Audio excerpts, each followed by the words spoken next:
you're well, and happy to be here and just to have this conversation. Yeah. So, as you said, my name is Stanley Ngeli Somba, and I run a company called Ngeli Foods, and that's what I do on a day-to-day basis. But then, other than that, just like you've said, I do quite a number of things. So, I also teach at a school in Athi River. I teach ICT, and it's very funny how I got myself into teaching because by profession I'm actually a data analyst. I'm not a teacher, I'm not an educator, or I'm not actually even in the bee business, because Ngeli Foods, ideally what we do is we deal with beekeeping. So I did not even study for beekeeping. So in school I studied data analytics in Strathmore, and then, as part of Strathmore's curriculum, you have to do voluntary based service. So my voluntary based service, I did it in a school in Athi River. It's called Royal Blossom, and I think I fell in love with the place. It was very good. The school also really appreciated me, and they told me there's no way you're leaving us after the 3 months. So it's been now a journey of almost 4 years with them.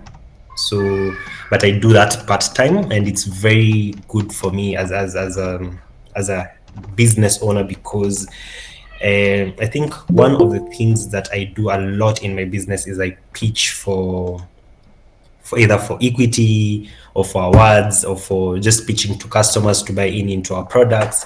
And I think the learning aspect of me understanding children from their point of view and knowing the energy, knowing the vibe, has really also helped me in terms of the business, because now I'm able to understand my customers, I'm able to understand my investors, I'm able to navigate their feelings, their emotions very well and very effortlessly. So yeah, that's who I am, and that's what I do.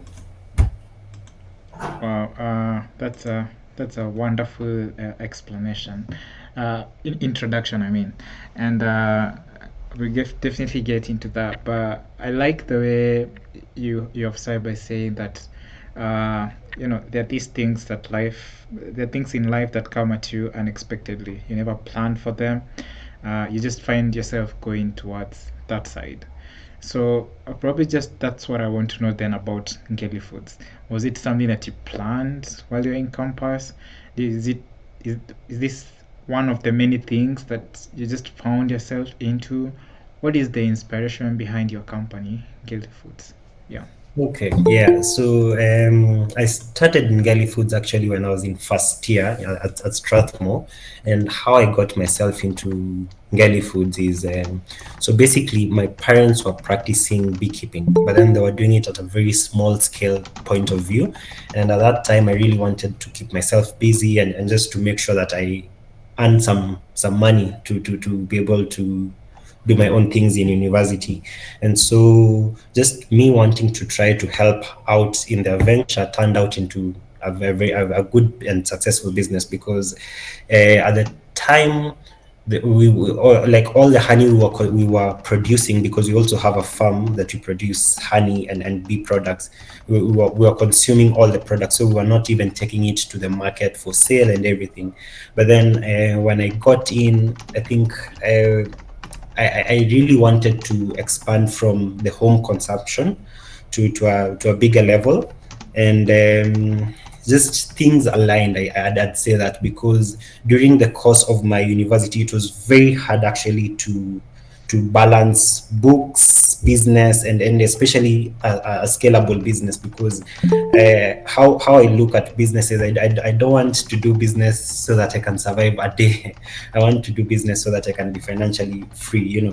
So it was very hard to balance all those, but then I think just the tenacity and the resilience really helped at that time. And then immediately after, now in 2023 is when I graduated. When I graduated, I got myself into a competition which is called the Global Students Entrepreneurship Awards, which gave me an opportunity to travel to Cape Town, South Africa, and there is where I saw a very different, I think, picture of how my business is, because I think I'd limited myself quite a lot, to a very small scale point of view. And then I was here where the world is like there's no limit. So it really showed me a very different angle of not limiting myself and just giving my best. And I think since 2023, we've really skyrocketed to the process that we've set up a factory. We're already penetrating the market quite well. Yeah, and it's been quite okay for the last 3 years. Wow, there's a lot of things I'm picking up from just that conversation. I'm picking a lot of words like resilience, turning, and for me, what is amazing about what you just said is the fact that the idea did not come from outer space, right? It's not something that came from a result of magic or whatever. It's turning something that you're already doing probably at just at the home level, now trying to turn that into now this big thing that's serving a lot of people. And a lot of questions are asked: how do I start a business? How do I know what to start? And I think you're shining a light on that. Well, you don't need to do rocket science or do magic, right? You can start with a hobby. You can start with something that you do at home, and find a way to scale that, right? So that's amazing. And also something you said about resilience, because as of many things in life, if you're not resilient, there's no way you're starting and scaling a business, right? So resiliency is what gets you up after getting knocked down. So quite amazing right there. And also the last bit about exposure. um, I, I've also happened to spend the past 4 years in Athi River. I was a distant university student in Athi River campus. Now when you're in that area, when you're building things, you build them thinking that this has to be the biggest, this has to be the best, only to just get to Nairobi and see what people are doing, and you're like, whoa, right? Exposure helps. I think exposure is amazing. Exposure helps you to see what you should be doing better, what other people are doing. So for every entrepreneur here, yeah, in the call, just joining us, these are some of the nuggets that Stanley is throwing our way. So maybe just to ask a question tied to something that you have said. Well, you started this in your first year in campus. Now, uh, some of us, or most of us have gone through campus, or some people are still in campus, and you know how campus can be. Distractions left, right, and center. It's the first time finding that you can love somebody else, the first time moving out from your parents' house, it's the first time assignments and stuff, and you're able to do all this while also managing or starting a business. So I just want to know how are you able to filter the noise? How are you able to prioritize your time? Do you have like a time management technique that you can share? Yeah, I think at the end of the day, is just how passionate or how hungry you are for something.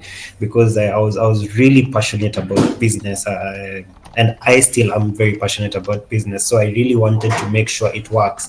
And then now on the book side, because I think, like, for my case, I was being funded by my parents in terms of the university fee and all that. So there was also no room for maybe playing with the education. So because if I go back home, they're financing it. It would be trouble if I am messing up in the education. So it was, I think, a balance of both the two, and just trying to manage all sectors.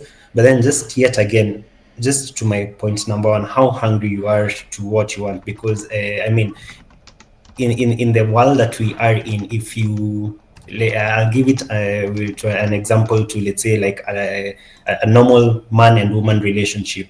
If a man wants a lady, and he is very interested, he will do his best to pursue the lady, and he will give his all. So the same to, I think, opportunities and education. If I was really interested in the business, I really wanted to see it grow and scale up. So I really did give my best. I really put my best there because I really wanted to see it work. So just about the filtering the noise and all that, I think it drops down to priorities, what you really want, and being able to believe in yourself that you can actually do it, and believing in the process. Okay, okay. I think just like what you've said, we have had many previous speakers, and I've asked almost all of them this same question, and I think it's becoming clear. Choose your priorities. Pick your priorities wisely, right? Commit time for them, and be hungry. That's what it boils down to. Now, as I've said, you do a lot. I mean, you've said at Strathmore, you're pursuing a career in data analytics, and right now you also are a part-time teacher. I just want to know then why entrepreneurship? Why have you maybe chosen to just stick to entrepreneurship and not a normal career path? Because if it was an African mom, they'll be like, no, no, no, no, no, no. You should be working in a office somewhere, doing data analytics, proceed from an intern to a junior to a mid-level analytics engineer to a senior level. So why not that traditional career path? Why entrepreneurship? Yes, I mean that's the journey most people take, and I think it just same to me. My parents really, when I finished university, I actually got very good grades. I had a first class in data analytics, so my parents were really excited, and they really wanted me to like pursue the job industry, get into the IT sector, and all that. But then I had started my startup Ngeli Foods, and I really believed in it. I really wanted to see it scale up. And many times, I mean, I really doubted myself in terms of, especially when the revenues were not really adding up. I was really doubting if that's the right path. But then I think what has made me stick to Ngeli Foods is just my passion to financial freedom. I don't think I can get that per se on the other side. And then let alone that also the impact on people. You see, when I'm on full-time employment, or when if I was to pursue full-time employment, it wouldn't really impact people how I want, because I really believe in giving hope to people, and how I can give hope to people as of right now is just being on the seat on the business side. So maybe just to ask something else, and I think you've mentioned this, that what keeps you going is that hunger, that motivation. Now, nobody can teach you that. You can't go to a school to be taught how to be motivated and hungry with just inside you, right? There's nobody to do that for you. It's something that you have to find within yourself. So, how do you find that? Because it looks like it's what you need to be a successful business person. So, how do you find that passion? How do you find that intrinsic motivation? I think how you get that is I will answer it from a very different angle. So, like 1 week ago, I had gone for a very beautiful leaders conference in Czech Republic, and one of the things that I really learned from the summit is that for you to be a corporate athlete, and by a corporate athlete is like someone who's maybe doing business, but then you're very holistic, is that you need to take care of the body, mind, and soul.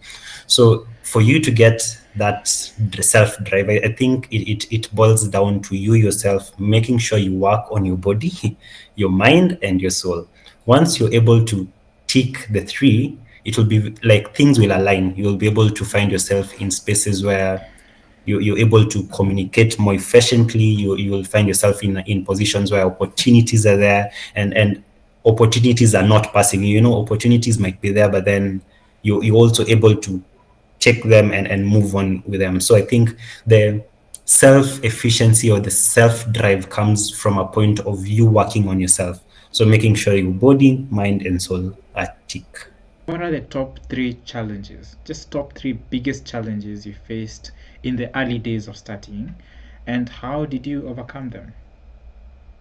Definitely challenge number one, I'd say definitely is capital because, like I've said it again, I'm not doing business to survive the day to day or tomorrow. I want to do business to scale it up and see myself being financially free.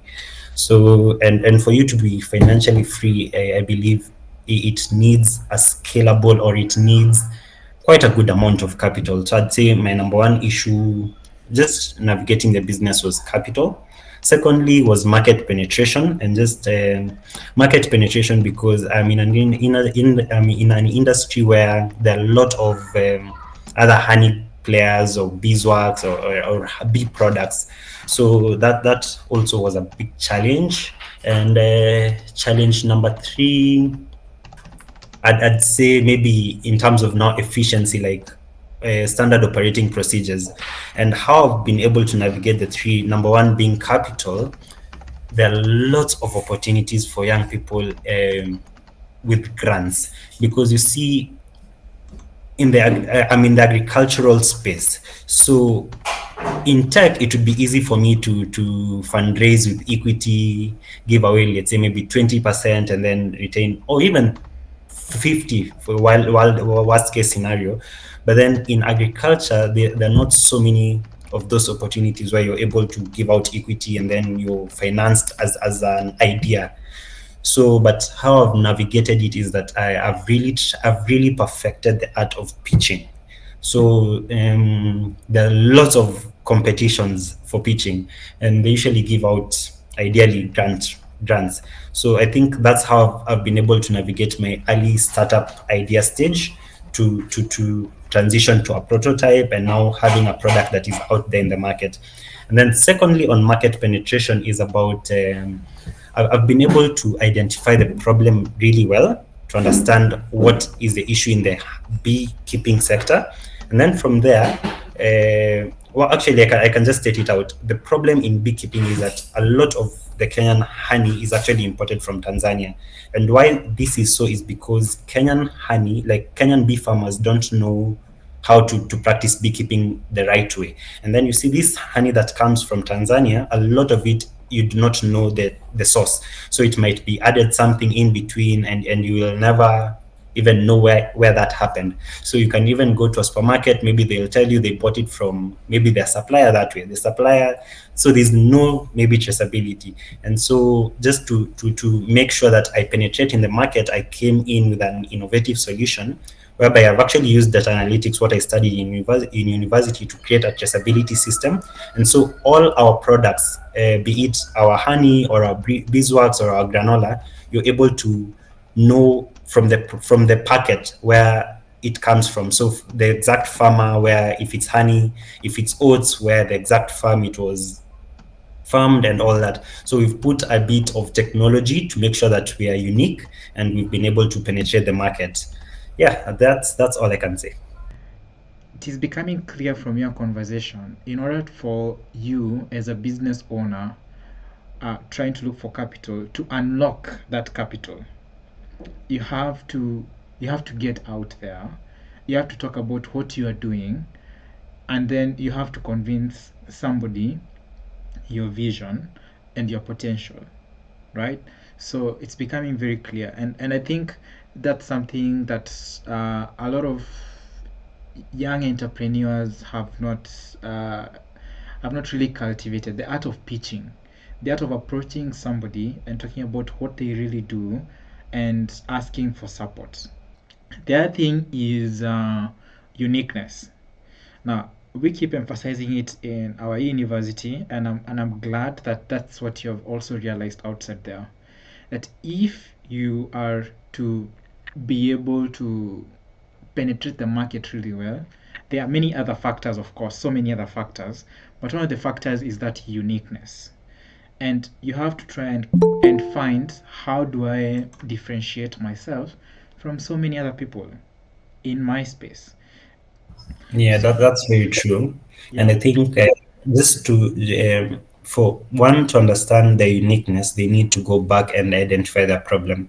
Once you're able to know the problem very well and understand the problem at its core root, it will be very easy for one now to find a solution, and not just a solution, but a very unique solution. If you don't understand the problem, if you don't do much research about the problem, try to understand it, try to figure it out, then you find yourself even building based on assumptions. Yeah, and we all know how assumptions can be deadly for a business. Yeah, Yeah. so I really like that. And so, for example, would you advise incubator hubs or people teaching entrepreneurship to teach their students to work from the problem first, going to the solution, or would you prefer the traditional route of find the biggest, most complicated idea and make it work? Definitely problem first. In any situation, be it business, be it even your own personal life, first identify the problem, understand it so well, and then now curate a solution for that. Back to the time when you were just starting out, how were you able to attract your first 100 customers? So there may be a business owner here who's like, okay, I have this product, I'm just starting out, I need to attract my first 10 or 20 or 30 customers, paying customers. See Yeah. the family who come eat or use your product and they're like, iko sawa. No, paying actual customers. How do you attract, the initial customers? Yeah. I think any business, it's a journey. Like for my case, when I started, I started first with my own produce. Right now we've really grown to the extent that we are now not able to produce alone. Like all our produce cannot satisfy the market, so we also work with farmers, mostly in the eastern region. But then when I was starting out, I was producing my own bee products, and so I remember very well. There's a time you know how we usually have WhatsApp groups, school WhatsApp groups, so the university WhatsApp group. I literally messaged everyone in my class group saying that I have very good honey. You can buy it for your parent or for like yourself, and all that. And literally, no one bought actually, and it was very humiliating. And I think just it goes down to the resilience and the tenacity. Like if I was to give up at that time, I would never see what I'm seeing right now.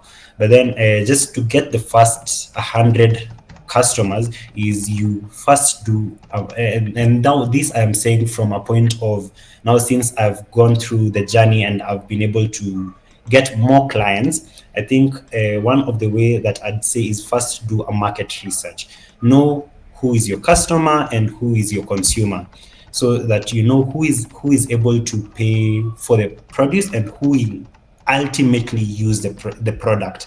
And then after knowing the difference between the two, segment them, so know which if, like for example in my case, we have the hotel industry whereby we give them honey to use for their different cuisines. We have households, so basically that's a target group of families who maybe who have children, and so they use maybe the honey for medicine or to apply it to their breads. We have a whole different industry, the cosmetic for our beeswax, so for making makeup and all that. So I'd say first do a very good market research. Know who is willing to pay for your produce. It can be even as ambiguous as the hotel industry, and then narrow it down. So if it's the hotel industry, list like 10 hotels, and then do be bold and go into the hotels.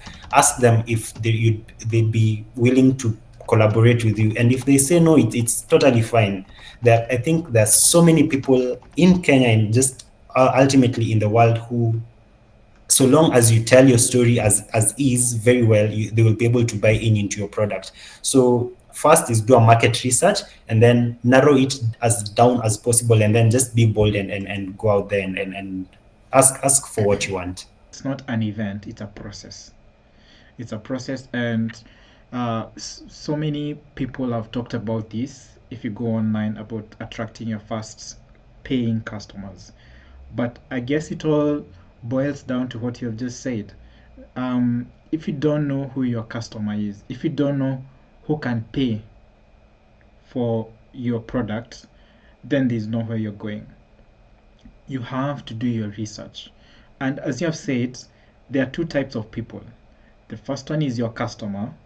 Your customer is the one who pays for your product, and they are also users. Now, users don't pay for your product, but they use the product. Yeah, definitely. And so once you understand that, you'll also know how to convey the message. Just another example is like diapers. So diapers is used for children, but then they're not the ones who will pay for it. It's the parents. So once they're doing the advertisements and trying to market for the product, they usually put, yes, photos of children, but then they don't target that message to children. They target it to parents. So it's just all about knowing who your customer is very well. Definitely. And that's amazing. And then you also mentioned that after doing that, you need to narrow down, right? Even if your customers are hotels, you can't possibly talk to all hotels in the planet. So you need to narrow down to like 10 or 5. And then the last part is to be bold enough for you to reach out. You have to reach out, guys, right? Yeah. Sometimes people are gonna be dismissive. It happens, like you said, it happened to you. You had this WhatsApp group, you texted people, buy my products. Nobody bought your products. Embarrassing, I know, but you have to take that initiative and be bold enough and be able to reach out. So that's amazing, and I hope people got that. So maybe just another question. You've said, I've seen from your work that you are also doing quite a little bit of effort, quite a lot of effort in terms of also empowering beekeepers in the country. So, I mean, you're already establishing yourself as this dominant player in the honey sector. Why is it important for you to help other farmers to do this community impact initiative? Why is it a priority for you? I'd start by saying, like, as iron sharpens iron, so man sharpens man, and so there's no other way that these beekeepers can come it can evolve from the problem if it's not someone else who's trying to sharpen them. And so because I was in the same problem when my parents were doing it, like we didn't know how to do efficient beekeeping, and it's very hazardous even to the environment because the number of bees reduce, and bees actually pollinate 70% of our world food. So I think it comes down to just the basic principles. Like, I really want to conserve the environment, so that means more bees, and more bees means people who are taking good care of the bees, and that's the bee farmers. And then secondly, like, I think one of my main goals in life is to create as much hope as possible. And one way of creating hope is by teaching the beekeepers on efficient methods of beekeeping. Once they're well knowledgeable, they're able to produce high quality and more quantity, and that means more money to in their pockets, and more money in their pockets is also more money for me, because as a company, we're able to get quality stuff that when we take to the market, we will also fetch premium prices. So yeah. Maybe just what would you say to somebody who is just starting out business about the power of knowing what you're doing really, really well, of that niche, understanding that really well? What would you say? It's very very important, and it's like it's very important because even like when you like, knowledge is power. So for you to move or to climb a certain hill, you need to like know the specifics, and not that I know everything about beekeeping, but I actually say, like, I'm always, it's like I'm a student of life, so I'm always willing to learn new things. And I am as open as possible to always experience that journey, and even let alone from a point of just being a leader. Even my team in the company, I'm always very willing to hear from them, because I think we are all learning. So if one stays open to the learning curve, you become very knowledgeable, and you you work with facts, and facts are very good, because when you're working with facts, it's more logical, it's more sensible. What's your number one non-negotiable habit to success as an entrepreneur? That number one non-negotiable habit that every entrepreneur has to try and inculcate for success in a Oh, business. yeah, I think just making sure that the job gets done, because I think we all have very noble and very big ideas, but then it stems down to the person who will show up and do it, and they fail, they go back again and they do it. So just the tenacity, like just making sure things get done. So also as the leader of my company and the team, one of the things that I usually really encourage and really I'm very keen on and very hard on is making sure that we get the job done. Yeah. So maybe now coming towards the end, what's your final piece of advice for a student, in campus who wants to start their own business, does Yeah. not have an idea, doesn't even know where to get the capital, Mhm. but they know that they have this passion and hunger to start something of their own and make it work? Yeah. I'll be very corny with that. So I usually have this saying that I usually tell myself, that Delulu is the solulu. So like being delusional is actually the solution. So just to anyone out there, like if you have something in your mind and you're very passionate that you can speak it out, just go ahead and say it out to the world and start. I mean, if you fail, you'll have known, at least you'll have tried. And so yeah, just be as delusional as possible. If you feel like you can create a 1 billion Kenya shillings business, believe in that and start. Fail as much as possible, learn as much as possible, but just the resilience is what matters, and be as delusional as possible.